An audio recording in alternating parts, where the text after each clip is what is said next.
खुद भूखी रह जाती हूँ, बच्चों को कहीं ना कहीं से ला के देती हूँ। बच्चों को तो पेट भरना होता है ना, आधे भूखे रहते हैं आधे खा लेते हैं। पता है मैं क्या मैंने ये ऐलान किया है कि मैं अपनी रजामंदी के साथ इन जिगर के टुकड़ों के लिए अपने गुर्दे बेचने को तैयार हूँ।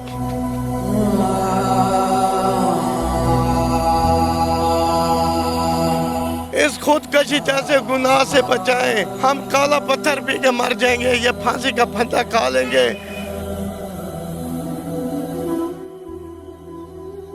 अस्सलाम वालेकुम, आप टीवी से मैं हूं फैसल खान सूरी।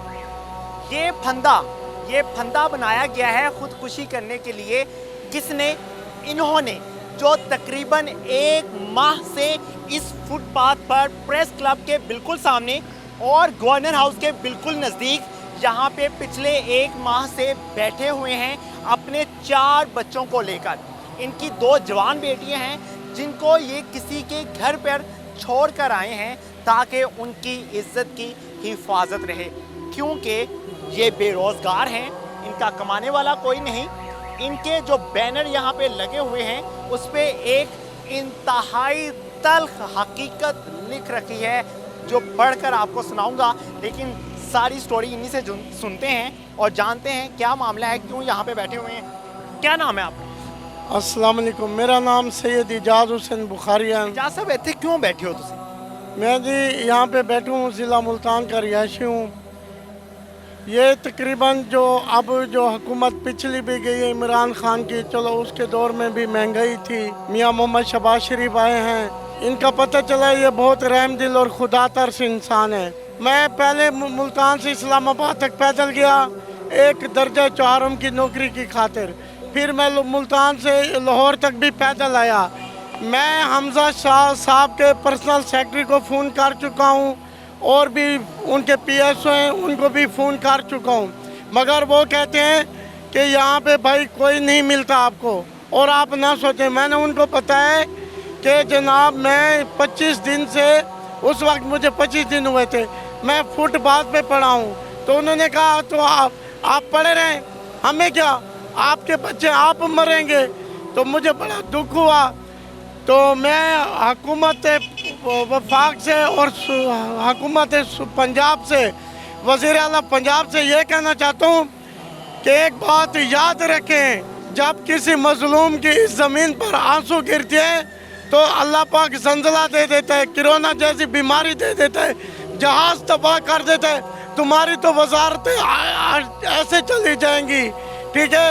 और मेरी गवर्नर पंजाब से भी मुलाकात हुई है हफ्ते वाले दिन, मोहम्मद मलिक और रहमान साहब से। वो इंतहा अच्छा आदमी है, रहम दिल है, उसने मेरी सैयद की कदर की। मेरे ये बच्चे साथ हैं, इनको मिठाई भी खिलाई।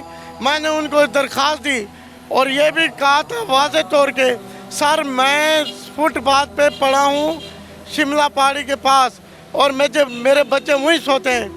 अगर वो चाहते तो उसी वक्त मुझे कोई पैसे दे देते या कहते ये नौकरी है कर देते, लेकिन मेरा एहतराम इज्जत की, लेकिन मेरा काम नहीं हुआ, ठीक है। उसके बाद भी फ़ोन किया, लेकिन इन लोगों को अल्लाह का डर नहीं है, खौफ नहीं है। ये आपने क्यों लगाया ये फंदा? ये फंदा इसलिए लगाया है कि जब हम दिहाड़ीदार आदमी हैं, हमें 600-700 रुपये भी अगर दिहाड़ी मिल जाए, हम आटा लेते हैं, घी नहीं होता, घी होता है लकड़ी नहीं होती।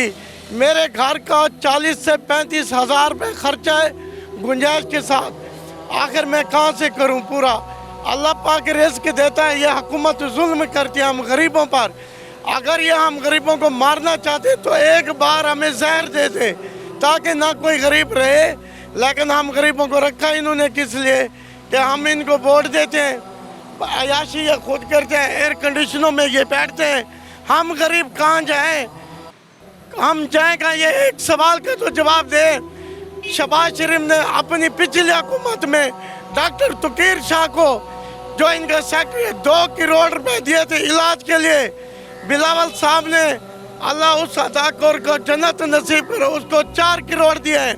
यूसुफ रज़ा गिलानी ने अपनी हुकूमत में, लियाकत अली एमएन ने जो शुजाबाद का, उसको 10 लाख रुपए माली इमदाद दिए। तो ये कहाँ जाती है ये माली इमदाद इनकी? वो हकदार है, अगर वो हकदार है तो हमारे साथ सड़कों पे बैठे, हमें ना रुलाएं। हमें ये हुकूमत ने खुदकशी करने पर मजबूर कर दिया है।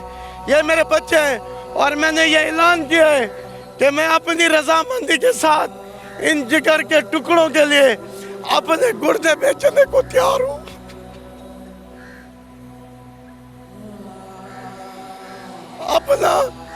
अपने एक एक जिस्म का टुकड़ा बेचने को तैयार हूँ, सिर्फ इन बच्चों की खातिर।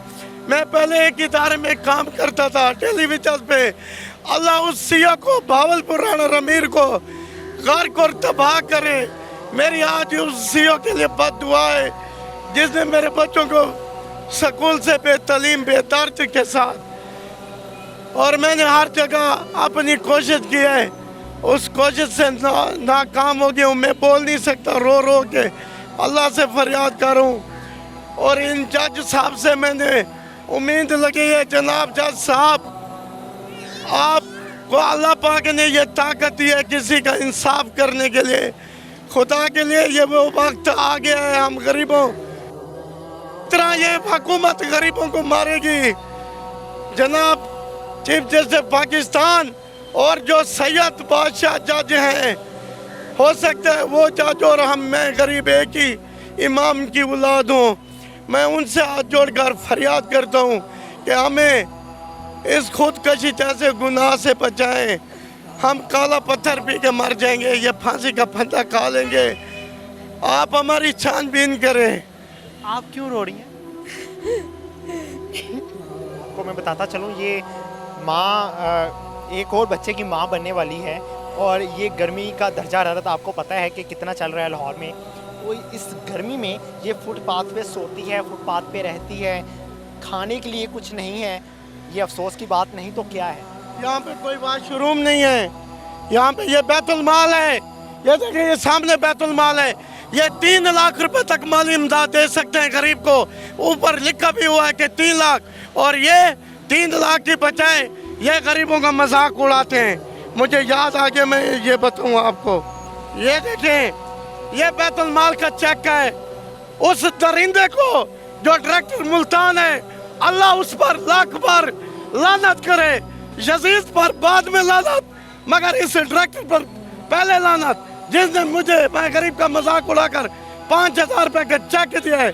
कई चक्कर इस्लामाबाद के लगाए और कई चक्कर मुल्तान के। 40,000 रुपए लोगों से कर्जा मांग कर किराया देता रहूं, भर के जाता रहूं। ये चक्कर लगाकर ये 5000 रुपए का चेक दिया है। ये चेक इसलिए, और कैश कराने जाऊँ तो 1000 रुपये इसका लगता है। वो कहते हैं बैंक, ये इसलिए ये चेक रखा है कि मुल्तान वाले डायरेक्टर का मुकाला हो। ठीक है, इस हुकूमत को।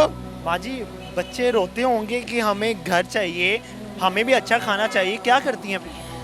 क्या करती हूँ, इधर ही भूखा सुलाती हूँ, खुद भूखी रह जाती हूँ। बच्चों को कहीं ना कहीं से ला के देती हूँ। बच्चों को तो पेट भरना होता है ना, आधे भूखे रहते हैं, आधे खा लेते हैं। गिर गिर के मेरे बेटे को अभी भी देखो, अभी इसको चोट लगी है। क्या मैं माँ नहीं हूँ? क्या सुनने तमाम इंसान सुनने वाले हैं? क्या मेरी जैसी माँ में होगी? मेरा खुदा के वास्ते मेरा तरस करें।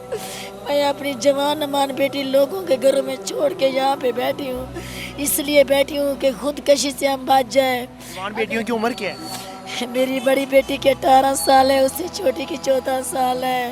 रो रो के कहती है कि मियाँ आपने कब वापस आना है? बताए मैं क्या कैसे जाऊँ? इस हुकूमत ने हमारे साथ क्या किया है? आप माँ भी बनने वाली है? जी सर, मैं माँ बने मेरा 7वां महीना चल रहा है। ना मैं इधर बैठ सकती हूँ धूप में, इतनी गर्मी में ना उठ सकती हूँ ना बैठ सकती हूँ। रात को पता नहीं कितनी गर्मी होती है, दिन को सारा दिन इधर देख सकते हैं, धूप है सारा दिन। ये बच्ची की हालत कैसी है? ज़हनी तवाज़ुन नहीं ठीक इसका? नहीं, ये दिमाग से माजूर है, इससे पता नहीं है कि क्या हो रहा है क्या नहीं हो रहा है। ये तो पागलों की तरह बैठी रहती है, ये तो खुश रहती है अपनी गुड़िया के साथ। ये फंदा इन्होंने पहले ही लगा रखा है, क्योंकि इनको मालूम है कि कोई सियासी अराकीन में से कोई नहीं आएगा इनकी मदद करने के लिए, और हमें यहाँ पे जलीलो ख्वार करके यहाँ पे हमें खुदकुशी ही करनी पड़ेगी। हमें अपने बच्चों को जहर खिलाकर मारना ही पड़ेगा। मैं आप लोगों से अपील करता हूँ कि आप लोग अगर इनकी मदद कर सकते हैं या इनको नौकरी दिलवा सकते हैं, ये मेहनत भी करना चाहते हैं, अगर आप में थोड़ी सी हिम्मत है तो आइए यहाँ पे आएँ, इनको लेकर जाएं, इनके बच्चों को तालीम दिलाएं, इनकी भी ज़िंदगी अच्छी बनाएं। इसी के साथ मुझे दीजिए इजाज़त। अल्लाह के बाद।